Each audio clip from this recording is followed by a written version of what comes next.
Hello friends, आप सभी का स्वागत है आपके अपने यूट्यूब चैनल पे। तो मुझे बहुत खुशी हो रही है आपको बताते हुए कि एग्ज़ाम आपका बहुत अच्छा गया है सभी का, जितने मुझे अभी तक रिप्लाई आ चुके हैं। और जितने मैंने आपको क्वेश्चन करवाए थे, चाहे साइकोलॉजी हो, एसएसटी सेक्शन हो, कंप्लीट वो आया है। यहाँ पे सिर्फ 3 से 4 प्रश्न वो थे जो कि मैंने आपको नहीं करवाए थे। इसका मतलब ये नहीं है कि वो पहले करवाए गए थे इस चैनल पे, लेकिन मैक्सिमम वही क्वेश्चन थे जो मैंने आपको करवाए थे। तो पहले तो आप सभी को अभी से तहे दिल से बहुत बहुत शुभकामनाएं। तो चलिए अब जल्दी से देख लेते हैं और देख लेना कि आपके जो इसमें 30 में से कम आपके बनने चाहिए इसमें 26 से लेकर 28 तक। अगर आउट ऑफ 30 बनते हैं तो बहुत अच्छी बात है। कमेंट सेक्शन में कमेंट करना कितने प्रश्न आपको डायरेक्ट लगे और कितने आपको जो है नहीं आते थे, कितने आपका स्कोर रहा। पहला प्रश्न है, हु डेवलप्ड साइको एनालिसिस, मनोविश्लेषणवाद की अगर हम बात करें, विकास किसने किया था? सिगमंड फ्राइड की थ्योरी मैंने करवाई है, क्लासेस में भी करवाई थी, वैसे भी करवाई है। जिसने भी किया बिल्कुल सही है, ऑप्शन इसमें सी बिल्कुल सही था। सेकंड है आपके पास, which of these is not a type of the long term memories. Question number second में लॉन्ग टर्म मेमोरी का टाइप आपका कौन सा नहीं है? तो कार्यकारी समिति, जो वर्किंग मेमोरीज आपकी होती है, बी आपका सही होगा। आगे चलेंगे, व्यक्तित्व का द्विकारक सिद्धांत आपसे पूछा गया था। Who propagated the two factor theory of personality.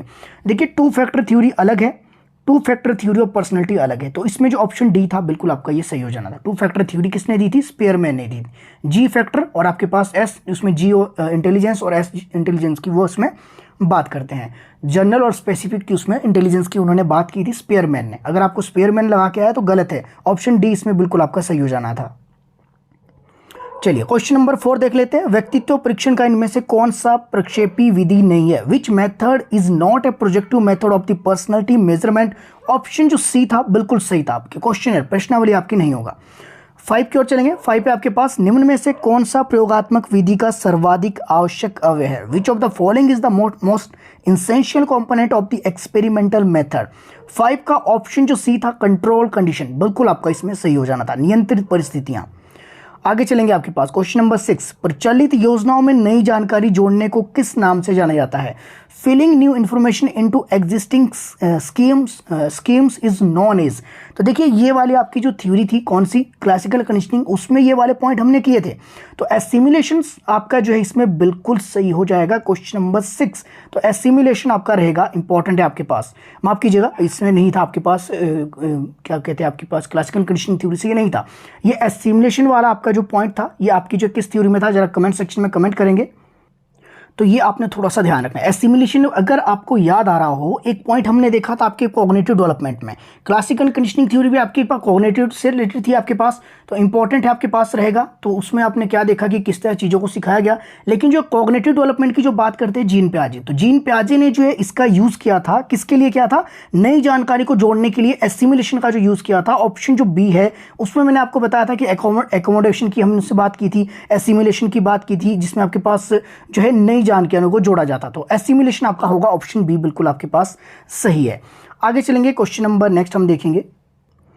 Next आपके पास the condition stimulus is Pavlov conditioning. तो पेओलो की कंडीशनिंग हमने डिटेल में देखा था, क्लासिकल कंडीशनिंग की इसमें हम बात करेंगे। तो डिटेल में मैंने आपको बताया था कि आपके पास अनकंडीशनल कौन सा है, कंडीशन कौन सा है। तो कंडीशन क्या रखी गई थी? तो बेल थी। तो उद्दीपक के तौर पर जो आपके पास ये रखा गया था, तो आपके घंटी को रखा गया था। ऑप्शन फर्स्ट बिल्कुल सही है, सारे प्रश्न आपके करवाए गए थे। आई होप सभी जो खुश हो गए एग्जाम देकर। गेस्टाल्ट का अर्थ है, तो क्या है? एज ए वोल, तो ऑप्शन फर्स्ट बिल्कुल सही। आगे चलेंगे, आपके पास बुद्धि लब्धि शब्द का सर्वप्रथम प्रयोग, तो who use the word intelligence आपके किसने किया था? तो विलियम स्टॉर्म, ऑप्शन डी बिल्कुल सही था। आगे चलेंगे, क्वेश्चन नंबर 10 देख लीजिए। Student of the disadvantage group should be taught along with the normal student it implies. तो आपको सभी को पता है कि वंचित समूह के विद्यार्थियों को अगर सामान्य विद्यार्थियों के साथ साथ पढ़ाना हो तो क्या है? समावेशी शिक्षा, इंक्लूसिव एजुकेशन, ऑप्शन डी बिल्कुल सही। क्वेश्चन नंबर 11 अगर आप देखिए, मानव विकास में कौन सा कारक महत्वपूर्ण है? Which factor is important in human development. Question number 11 देख लीजिए। 11 का आपके पास option C, heredity and environment, ये दोनों आपके जो है जरूरी है। आगे चलेंगे, क्वेश्चन नंबर 12, तो ड्राइव आपकी जो है theory is related to drive reduction, ही आपके पास ये थ्योरी है, हल के द्वारा दी गई थी। तो मोटिवेशन से रिलेटेड आपकी थी, तो ऑप्शन सी बिल्कुल सही है। कई बार चैनल में जो 50 और 100 वाले जो मोस्ट इंपॉर्टेंट मैंने साइकोलॉजी की अपलोड की थी, उसमें भी आपकी ये चीज़ें बताई गई थी। आगे चलेंगे क्वेश्चन नंबर 30, स्वयं एवं दूसरों की अनुभूतियों एवं भावों को समझने व उनमें जो विभेदन करने की जो योग्यता है क्या कहते हैं? The capability of understanding and discriminating the feeling and emotion of one self and other is called, तो उसे क्या कहेंगे? इमोशनल इंटेलिजेंस आपकी इसमें कहेंगे। तो ये 4 तरह की आपकी होती है इमोशनल इंटेलिजेंस, मेरे हिसाब से तो बिल्कुल बी आपका सही होगा। आगे आपके पास ये कुछ एक प्रश्न आपके इसमें रिपीटेड भी रहे, जैसे कि हु डेवलप्ड, आपके पास टीएटी टेस्ट किसमें बात की है? पर्सनालिटी से रिलेटेड आपके रहता है, तो किसके द्वारा दिया गया था? इसमें मुर्रे और मॉर्गन आपके दोनों थे, तो इस हिसाब से ऑप्शन डी बिल्कुल आपका 14 का सही हो जाएगा। आगे चलेंगे आपके पास 16 पीएफ 60 जो पर्सनालिटी आपके जो है बताए गए थे factor is used for measurement, personality से रिलेटेड था, तो पिछली जो है किसी में भी आया था, शायद नॉन मेडिकल में आया था ये क्वेश्चन या फिर जेवीटी वालों के लिए आया था, तो पर्सनालिटी से था, उसमें भी हमने डिस्कस किया था। ऑप्शन सी बिल्कुल सही है। आगे चलेंगे आपके पास अंतर्मुखी और बहिर्मुखी व्यक्तित्व का वर्गीकरण किसने किया? Who classified introvert and extrovert personality? Option अगर आप देखें क्वेश्चन नंबर 16 का फर्स्ट बिल्कुल यूंग आपके सही हो जाएगा। क्वेश्चन नंबर 17 अगर आप देखिए, which of the following can be consider as a contribution of the Kohlberg, तो इसमें अगर आप देखें तो वैसे तो आपकी ये सारी है, लेकिन कोलबर्ग के सिद्धांत के योगदान के रूप में जो निम्नलिखित में से किसे माना जाता है?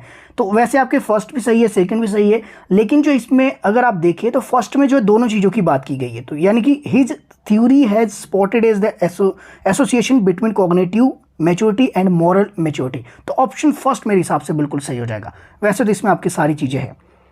आगे चलेंगे question number 18, which of the following is a, आपके पास इमोशन के बारे में बताना है कि इज एन इमोशन, तो आपके फेयर आपके इमोशन से रिलेटेड है। आगे चलेंगे question number 19, which one of these is the first phase of creative thinking? Question number 19 अगर आप देखिए तो इसमें आपके पास पहला जो कौन सा फेज है सृजनात्मक चिंतन का, जो पहले महत्वपूर्ण जो क्या चरण रहता है, पहले तैयारी होती है, प्रिपरेशन आपकी रहेगी। ऑप्शन सी बिल्कुल सही। बड़ा जो अच्छा लग रहा है प्रश्न को सॉल्व करती बार, आंसर आपके लिए इसको बताती बार कि काफ़ी आसान पेपर आपका रहा था और मैक्सिमम वही प्रश्न है जो आपको करवाए हैं। चलिए सभी का ये वाला सही होगा। वो प्रोपाउंड the theory of the trial and error, बताने की जरूरत भी नहीं है, लेकिन फिर भी बता देते हैं। थॉर्नडाइक इसमें आपके रहेगा। ऑप्शन डी बिल्कुल सही। आगे चलेंगे, बुद्धि लब्धि का IQ का आपके फॉर्मूला इतनी बार बताया है, MS/CA multiply by 100, mental intelligence और आपके अपॉन रहेगा क्रॉनिकल इंटेलिजेंस मल्टीप्लाई बाय 100, तो ऑप्शन बी देखे बिल्कुल सही है।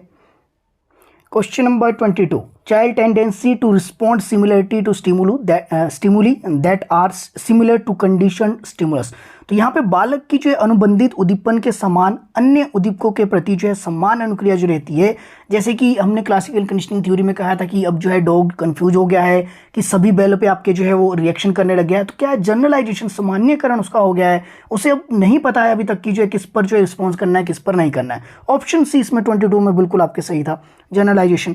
23 की अगर हम बात करें, which of the following methods help to study childrens with special needs, तो इसमें केस स्टडी आपके रहेगा। 23 का आपके पास केस स्टडी बिल्कुल सही हो जाएगा। आगे चलेंगे, सामान्यता नकारात्मक अभिवृत्ति वाला पूर्ण निर्णय जो असत्यापित होता है क्या कहलाता है? तो इसको अगर हम देखें क्वेश्चन नंबर 24 का, prejudgment usually a negative attitude that is unverified is called prejudice, तो आपके पास ऑप्शन जो सी है 24 का बिल्कुल ये आपका सही हो जाएगा।